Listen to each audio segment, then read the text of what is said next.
É quando você consegue. A Thaís deixou um monte de perguntas aqui difíceis. Eu vou resumi-las. Quando alguém dá uma entrevista, ele quer o quê? William, eu até começaria, Thaís, por uma outra pergunta também. E eu imagino que quem devesse estar naquele Roda Viva ontem fosse o ministro Fachin, falando pelo tribunal. E é claro que a gente sempre vai se perguntar se o ministro do Supremo, como juiz que é, deveria dar entrevistas. Nós temos no Brasil essa tradição. Nós mesmos, né, William, fizemos várias entrevistas com o ministro Gilmar Mendes. No Roda Viva, se a gente não quer que o ministro conceda entrevista e conteste o mero fato de dar entrevista, talvez a primeira pergunta devesse ser essa: por que o senhor está aqui para dar entrevista, se o senhor é juiz? Mas, enfim, primeiro ponto, eu acho, o ministro Fachin deveria estar nesse programa, falando e pontuando a sua visão de Supremo e falando como presidente do Supremo que é, marcando essa posição. Não fazendo isso, abre espaço para o ministro Gilmar Mendes, que ocupa os espaços. Nós sabemos que no poder, como não existe vácuo, alguém vai ocupar esse espaço. O ministro Gilmar Mendes faz isso muito bem.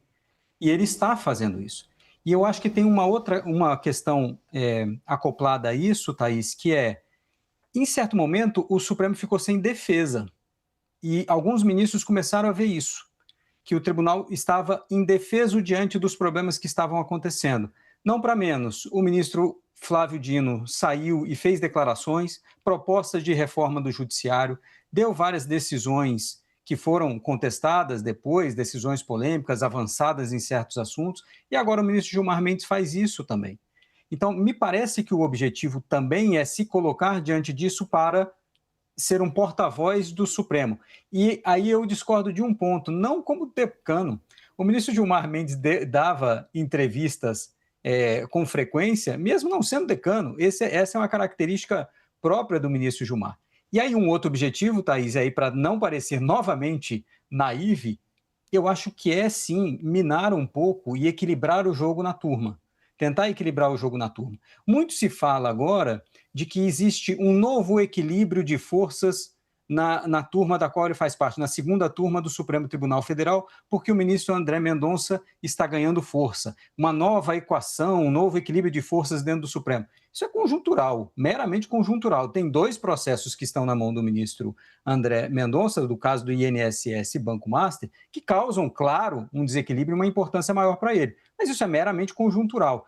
E o Supremo não admite ministros que apareçam muito mais do que os outros. Apareçam não no sentido de vedetismo, nada disso, mas de ter um poder que se sobressaia. Acaba que eles se equalizam de alguma forma. Acho que o ministro Gilmar Mendes também está fazendo isso e tentando conter o que ele fala, né, dessa empolgação com a investigação, que pode, lá na frente, gerar algum tipo de vício. Se me permite, William, só para adicionar um ponto da entrevista, que eu tenho visto a percepção de que o ministro Gilmar Mendes fez críticas muito severas ao ministro Fachin.